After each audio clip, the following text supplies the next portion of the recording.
बिस्मिल्लाहिर्रहमानिर्रहीम, अस्सलाम वालेकुम। मैं हूं ईसा नकवी। मंगल 28 जुलाई है। ईरान के खिलाफ अमेरिका, इसराइल और उसके इत्तहादियों की जंग को पूरे 150 दिन मुकम्मल हो गए हैं और आज जंग 151वें दिन में दाखिल हो गई है। जंग शुरू होती है, फिर जंग रुक जाती है और हर मरतबा एक डिफरेंट एक्सप्लेनेशन आती है कि इस मरतबा जंग बंदी डोनाल्ड ट्रंप बताता है कि पाकिस्तान के कहने पर रोकी गई, फिर वो बताता है कि इस मरतबा जंग बंदी को रोकने की वजह यह है कि मोहम्मद बिन सलमान ने, कतर के अमीर ने, मोहम्मद बिन जैद ने और दीगर गल्फ रहनुमाओं ने मेरे से रिक्वेस्ट की थी कि ये जंग रोक दी जाए। लेकिन ये बड़ा हैरान कुन है कि इस मरतबा जो जंग बंदी रुकी है उसके हवाले से कोई बड़ी एक्सप्लेनेशन सामने नहीं आई। डोनाल्ड ट्रंप ने नहीं बताया कि हमने कौन सा ऐसा मकसद था जो अचीव कर लिया और जंग रुक गई। लेकिन अब बहुत ही बेहतरीन किस्म की ख़बरें सामने आ रही हैं, बड़े ही हैरान कुन इंकशाफात सामने आ रहे हैं। दो बड़े आलमी ख़बर रसां इदारे हैं जिनकी रिपोर्ट सामने आई हैं, CNN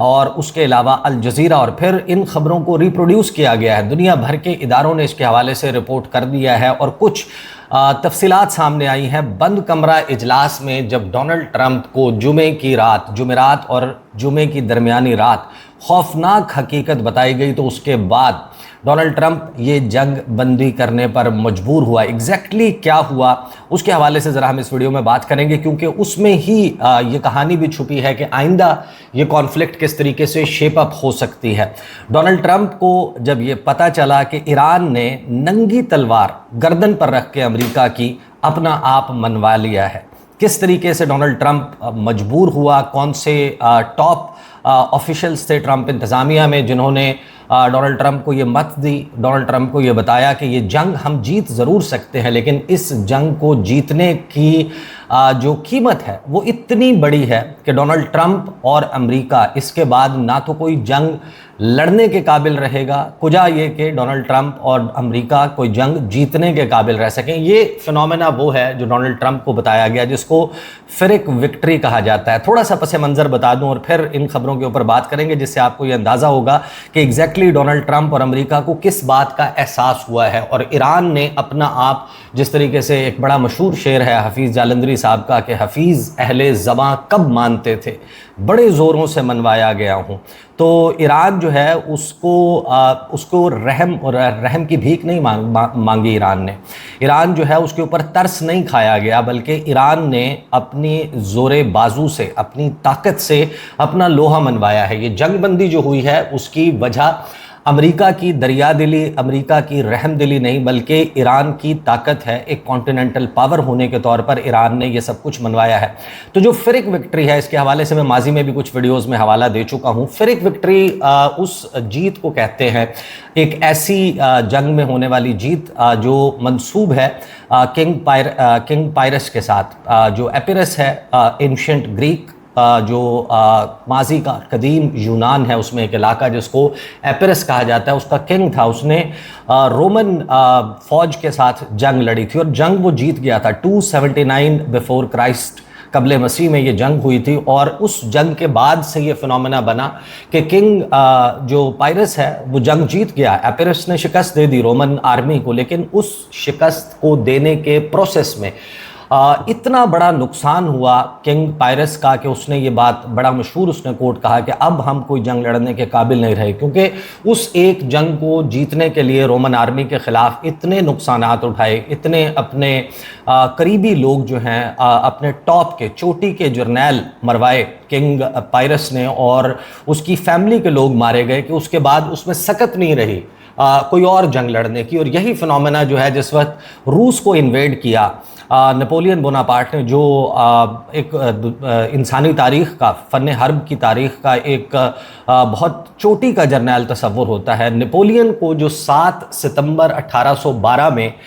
मॉस्को से 71 किलोमीटर दूर ब्रॉडेनो की बैटल में एक दिन में 30 से 40 हज़ार के फ़ौजी नुकसानात उठाने पड़े, जिसमें 100 के करीब जर्नैल शामिल थे जो या तो ज़ख्मी हो गए थे या मारे गए थे या लड़ने के काबिल नहीं रहे थे। और इसी तरीके से तकरीबन इससे कई गुना ज़्यादा उसके कर्नल्स थे उस आर्मी के जो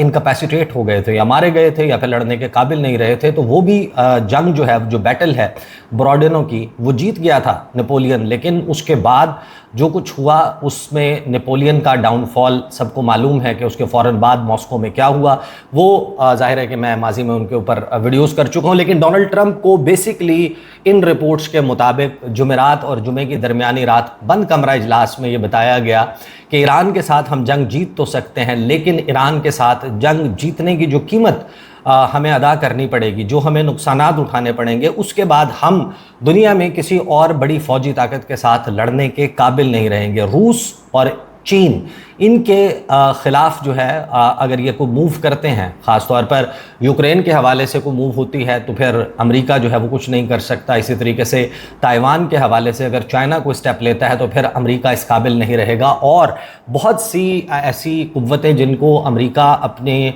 फ़ौजी ताकत के ज़ोर के ऊपर उनसे अपनी बातें मनवाता है, वो मनवाने के काबिल नहीं रहेगा। सबको मालूम हो जाएगा कि अमेरिका का जो स्टॉक पाइल है, अमेरिका के जो वेपन्स हैं, वो इस हद तक डिप्लीट हो चुके हैं, इस हद तक कम हो चुके हैं कि अब अमेरिका से पंगा लिया जा सकता है। एग्जैक्टली 2 खबरें हैं, मैं उनका हवाला आपको देता हूं, जिसमें अल जज़ीरा जो है उसने इस क्वेश्चन को बेसिकली एक्सप्लोर किया है, why has the US halted it's bombing of Iran, कि ऐसा क्या हुआ कि अमेरिका ने ईरान के ऊपर बमबारी रोक दी। ये मैं इसका तर्जुमा जो है वो आपके साथ शेयर करूंगा आगे चल के इस वीडियो में। लेकिन इसी की जो सेकंड लाइन है इस खबर की, उसमें अल जज़ीरा ने लिखा, tit for tat strikes have halted in the middle east amid reports of depleted US weapons stocks, कि अमेरिका जो है उसके वेपन का स्टॉक, और आपको याद होगा कि इस जंग के आगाज़ में जब हम इसके ऊपर तबसरा भी कर रहे थे तो बार बार ये बात कही थी कि इस जंग का फ़ैसला इस बुनियाद के ऊपर होगा और इस जंग में नतीजा जो है वो इस बुनियाद पर लिखा जाएगा। अगर ईरान का जो स्टॉक पाइल है अपने लीथल जो उसके मिसाइल्स हैं और ड्रोन्स हैं, अगर उसका ज़ख़ीरा पहले ख़त्म हो जाता है, अमेरिका उनको तबाह करने में कामयाब हो जाता है, तो अमेरिका की जीत यकीनी है। और अगर अमेरिका के जो इंटरसेप्टर्स हैं उनकी तादाद ख़त्म हो जाती है, कम हो जाती है, बहुत ज़्यादा लो हो जाती है, तो फिर ईरान जो है वो इस जंग का फ़ातिह होगा। और एग्जैक्टली वही कुछ होता हुआ दिखाई दे रहा है। और इसके बाद जो इंकशाफात से भरपूर रिपोर्ट CNN ने सामने रखी, जिसमें उन्होंने कोट किया कि किस किस ने क्या क्या कहा डोनाल्ड ट्रंप को उस रात, उसमें उसकी हेडलाइन है, Vance can raised concerns about escalating war in Iran, sources say as US pauses consecutive night of strikes। और 3 रिपोर्टर्स हैं जिन्होंने इसको रिपोर्ट किया, ज़ैचरी कोहन, जिम्स कीटो और केविन लेप्टक। इन्होंने इस खबर को रिपोर्ट किया, जिसमें इन्होंने बताया कि जो वाइस प्रेसिडेंट JD वैंस हैं और chairman of the joint chief of staff general Dan Caine, दोनों ने कंसर्न्स जाहिर किए कि जो एस्केलेटिंग वॉर है, जो जंग है, इसको बढ़ाना ईरान के ख़िलाफ़, जो कि डोनाल्ड ट्रंप चाहता है। और वाइट हाउस में होने वाली मुलाकात में, बंद कमरा इजलास में जो जुमेरात और जुमे की दरमियानी रात थी, उसमें ये बात इसके ऊपर गौर हो रहा था। उसके बाद अचानक से ये हमले जो है वो रोक दिए गए। जो एक सोर्स है इस तमाम डेवलपमेंट से आगाह है, उसने और फिर एक ऑफिशियल ने CNN को बताया। मैं दोनों के तर्जुमे आपके सामने रख देता हूँ, क्योंकि इसी की बुनियाद पर डिटर्मन होगा कि ये जंग आगे किस तरीके से चलने का इम्कान है। CNN लिखता है कि वैंस और केन ने ईरान में जंग बढ़ने के खदशात जाहिर किए और फिर अमेरिका ने मुसलसल हमले रोक दिए। ज़राए का दावा, मामले से वाकिफ़ एक ज़रिए और एक अमरीकी एहलकार ने CNN को बताया कि वाइट हाउस में जुमे के रोज़ होने वाले एक इजलास के दौरान, जब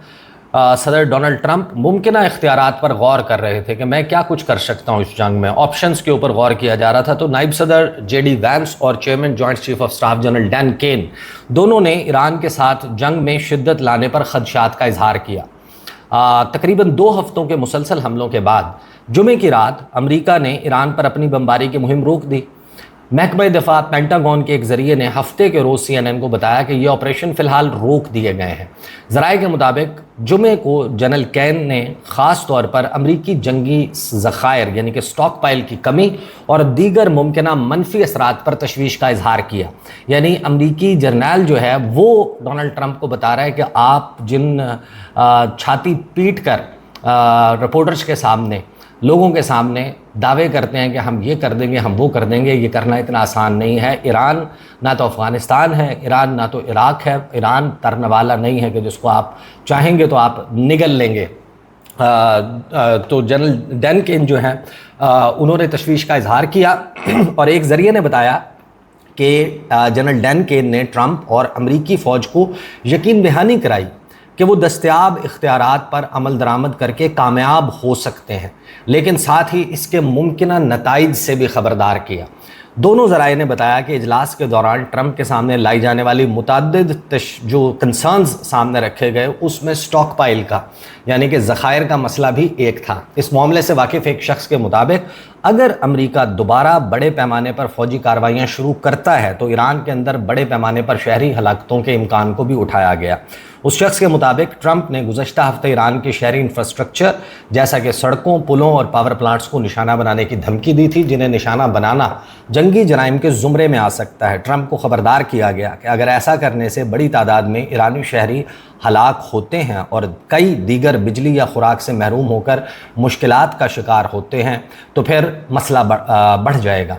गुफ्तगू से वाकिफ़ एक ज़रिए के मुताबिक जुमे के इजलास के दौरान ज़ाहिर किए गए वसी तर खदशात में एक मुमकिना पनाह गुज़ीनों का बहरान, खलीजी ममालिक के तवानाई और नमकीन पानी को मीठा बनाने के इंफ्रास्ट्रक्चर पर ईरानी इंतकामी कार्रवाई और इलाकाई सतह पर जंग फैलने का ख़तरा शामिल था। यानी डोनाल्ड ट्रंप को ये बता दिया गया कि हम ईरान के ऊपर बड़े भरपूर किस्म के फ़िज़ाई हमले करना शुरू कर देते हैं, लेकिन बदले में होगा ये कि ईरान जो है वो अपने ड्रोन से और अपने मिज़ाइल से खलीजी ममालिक में जो पीने का पानी है उसका इंफ्रास्ट्रक्चर उसको तबाह करेगा, उनके पावर प्लांट्स को, उनके एनर्जी इंफ्रास्ट्रक्चर को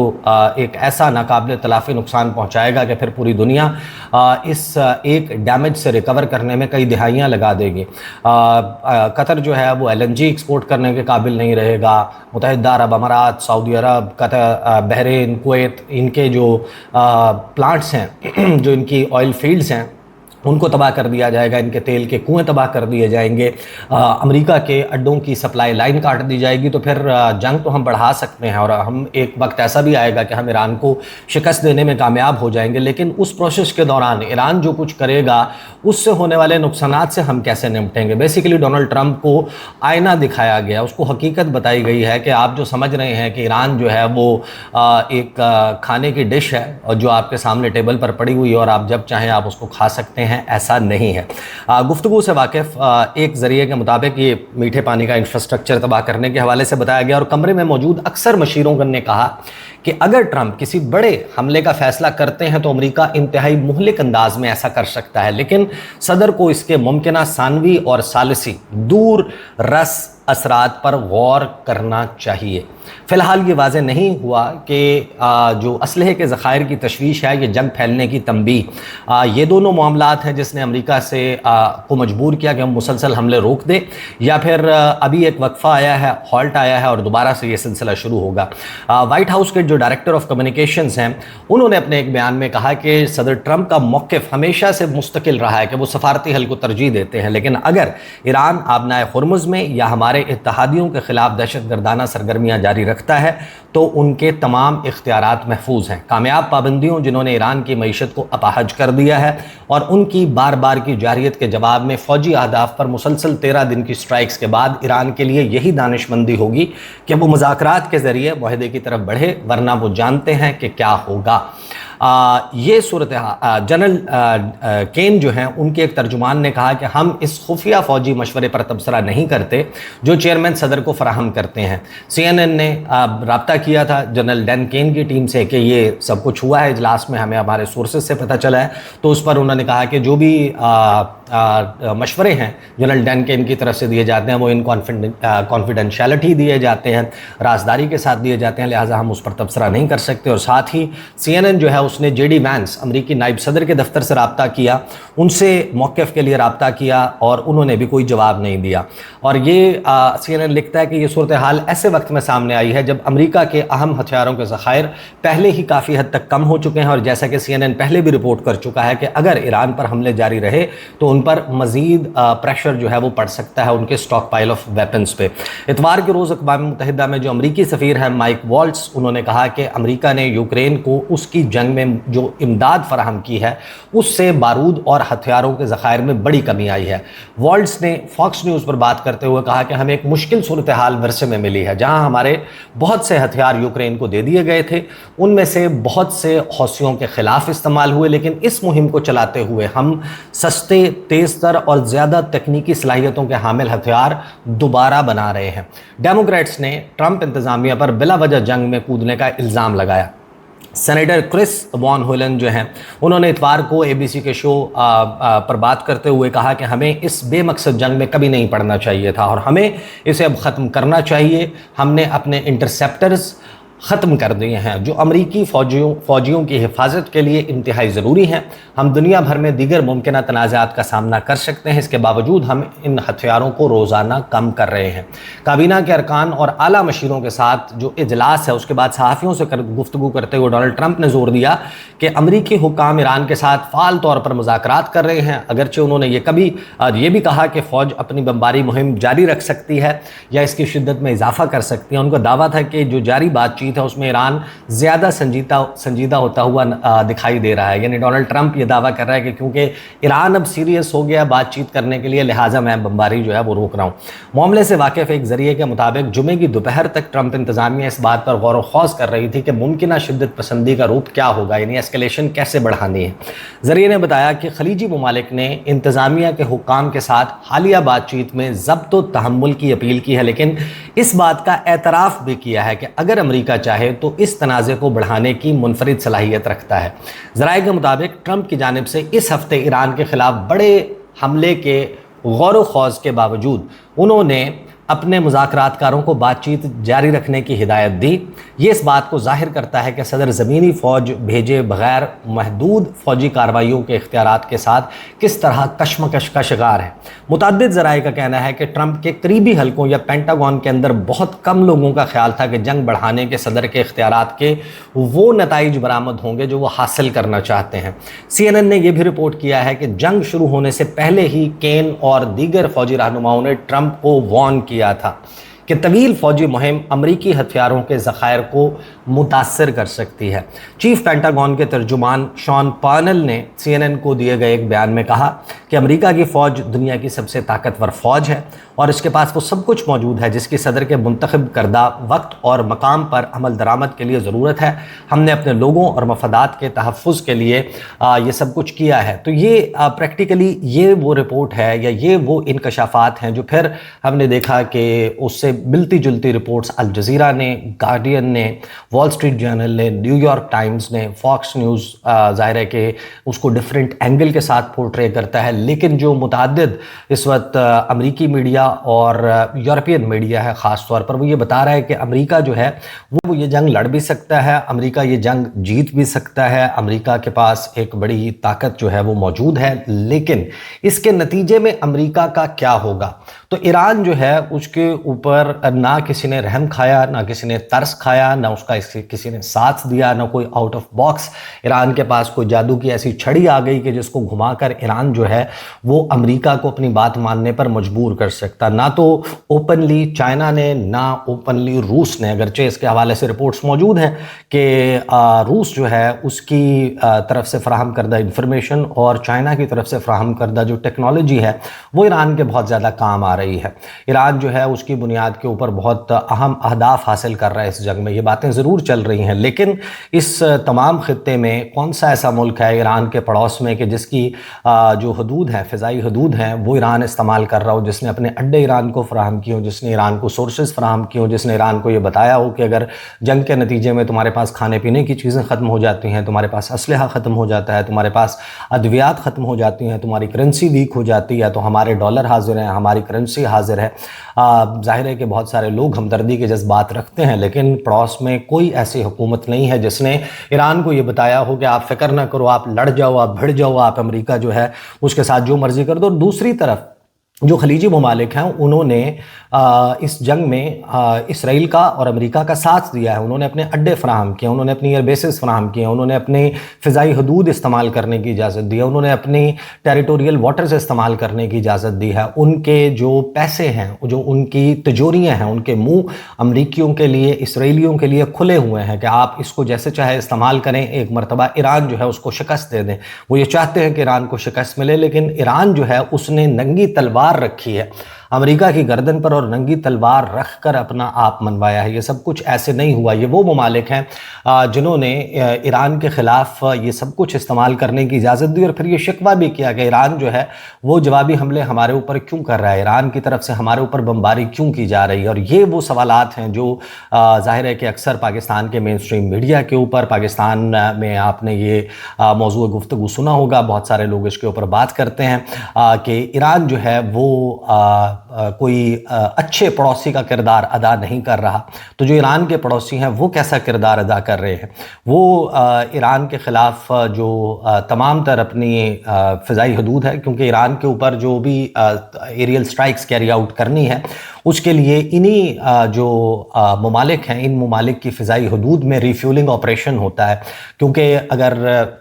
ख़ास तौर पर आप नए हुर्मुज़ से 1000 किलोमीटर दूर अमरीकी एयरक्राफ्ट कैरियर मौजूद है और वहाँ से किसी तैयारे ने उड़ना है और मेनलैंड ईरान में आकर कोई कार्रवाई करनी है और वहाँ से वापस जाना है, तो उसको रिफ्यूलिंग की ज़रूरत है। और रिफ्यूलिंग के लिए जो एयरक्राफ्ट हैं वो प्रिंस सुल्तान एयरबेस से उड़ते हैं, वो खलीजी ममालिक में मौजूद जो अमरीकी अड्डे हैं वहाँ से उड़ते हैं, वो उन जहाज़ों को तेल की सप्लाई करते हैं। इसीलिए मिड एयर जो ऑपरेशन है, जो जिस तरीके से उनकी रिफ्यूलिंग की जाती है, इसी तरीके से जो इजरायली एयरक्राफ्ट्स हैं उनकी भी रिफ्यूलिंग का ऑपरेशन जो है वो सीरिया में और मुख्तलिफ ममालिक उनकी फ़िज़ाई हदूद में होता है। इसके ऊपर मुतअद्दिद रिपोर्ट्स आ चुकी हैं। तो जो कुछ हुआ है वो ईरान ने जिस तरीके से किया है, अब ये इंतहाई अहम इंकशाफात हैं जो हमारे सामने आ रहे हैं। These are the details. अगली वीडियो में मुलाकात होगी। इजाज़त दीजिए। अल्लाह हाफ़िज़।